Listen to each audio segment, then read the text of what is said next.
Halo, selamat datang di channel Ruang Taktik. Di video kali ini, kita akan analisis Kai Havertz yang hampir dipastikan akan bergabung Arsenal dari rival sekotanya, Chelsea.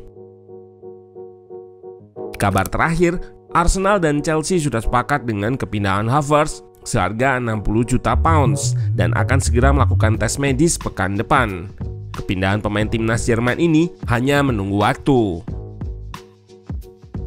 Jika dicermati, dilihat dari beberapa pemain depan yang didatangkan oleh Arteta, nampak pelatih asal Spanyol itu menyukai pemain versatile atau bisa bermain di beberapa posisi.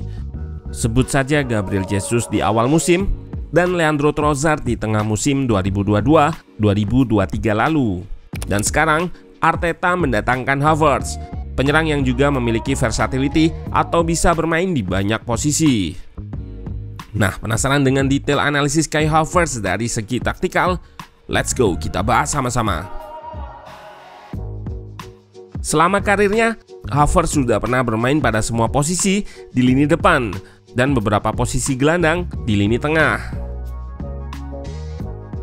Saat masih di Bayer Leverkusen, Havertz banyak dimainkan di belakang striker sebagai attacking midfielder ataupun second striker. Pada posisi ini, ia menjadi hole player atau penyerang lubang yang seringkali bergerak menyerang ruang di pertahanan lawan dan bisa mencetak banyak gol. Menariknya di Leverkusen, Havertz juga pernah beberapa kali dimainkan pada posisi gelandang. Lalu di Chelsea, ia lebih banyak dimainkan sebagai striker daripada gelandang serang. Pada awalnya memang ia dipasang di posisi aslinya sebagai gelandang serang atau attacking midfielder. Namun dengan underperformnya striker utama Chelsea yaitu Timo Werner dan Romelu Lukaku, Havertz dipindah posisinya sebagai striker di depan. Dengan versatility-nya ini akan menarik melihat bagaimana Arteta mengintegrasikan Havertz di sistem taktiknya. Jika ditempatkan sebagai striker, sama seperti Gabriel Jesus, Havertz juga merupakan striker false nine yang bisa bergerak roaming melebar ke area sayap ataupun bergerak turun ke ruang antar lini. Jika ia diplot sebagai striker, Havertz bukanlah tipikal nomor 9 yang berkutat di area kotak penalti saja. Start posisinya seringkali berada di luarnya. Dari area tersebut, ia akan menarik backline lawan naik dan mengekspos ruang di belakangnya dengan pergerakan vertikal. Saat bola berada di koridor sayap, Havertz juga melakukan late run untuk menyambut cutback. Sedikit berbeda dengan Gabriel Jesus yang lebih suka bergerak ke kotak penalti dengan melakukan take-ons atau melewati lawan menggunakan kemampuan close control dribblingnya.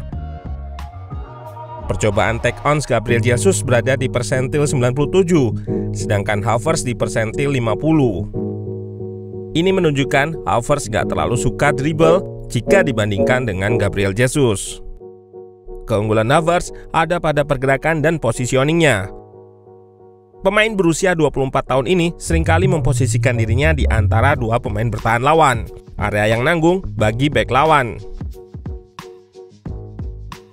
Dilihat dari grafik statistik berikut, untuk membandingkan atribut antara Gabriel Jesus dan Havertz, memang goal output Havertz nggak sebagus Gabriel Jesus.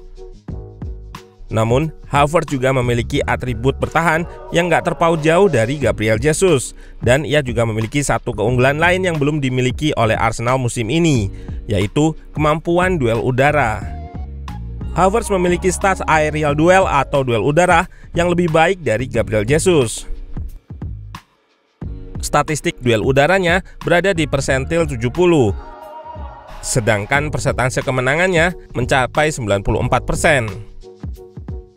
Kemampuan duel udara ini selain bisa dimanfaatkan pada situasi set piece, juga bisa dimaksimalkan pada skema direct build up yang bisa digunakan untuk bypass atau melewati high press lawan dengan menargetkan Havertz di depan.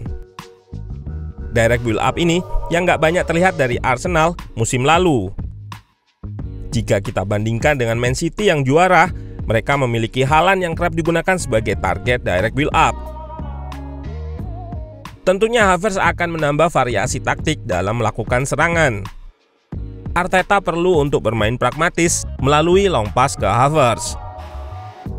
Skenario kedua, selain bisa diplot sebagai striker, Arteta juga bisa memainkan Havertz di posisi nomor 8. Tepatnya menjadi gelandang sebelah kiri pada formasi 4-3-3, menggantikan Granit Xhaka. Seperti yang disampaikan di awal tentang versatility-nya, posisi ini tentu sudah nggak asing lagi bagi Havertz karena ia pernah bermain sebagai gelandang di Leverkusen. Jika dibandingkan Xhaka, Havertz bisa jadi memiliki atribut menyerang yang lebih baik. Ia bisa melakukan overload ataupun pertukaran posisi di sisi sayap.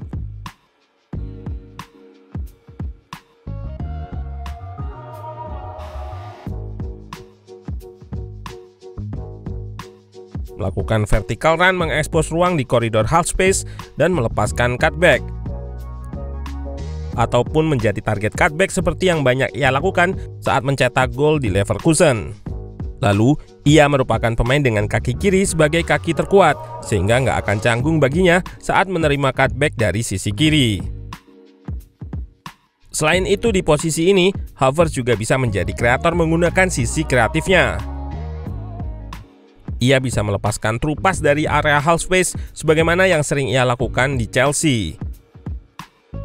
Namun yang menjadi pertanyaan adalah apakah ia bisa memberikan kontribusi bertahan sebaik Granit Xhaka?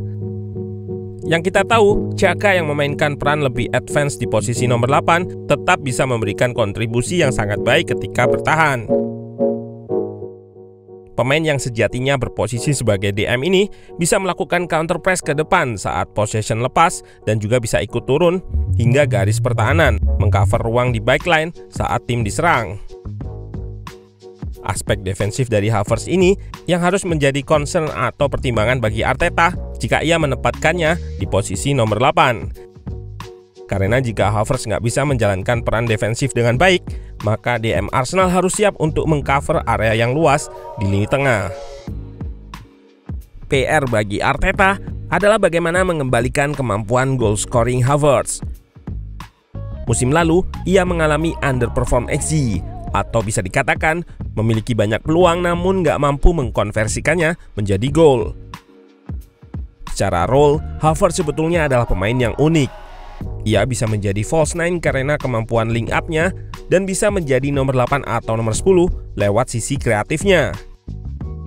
Jika mundur ke musim di mana ia mencetak banyak gol untuk Leverkusen, ia memerankan peran nomor 10 atau attacking midfielder di belakang striker.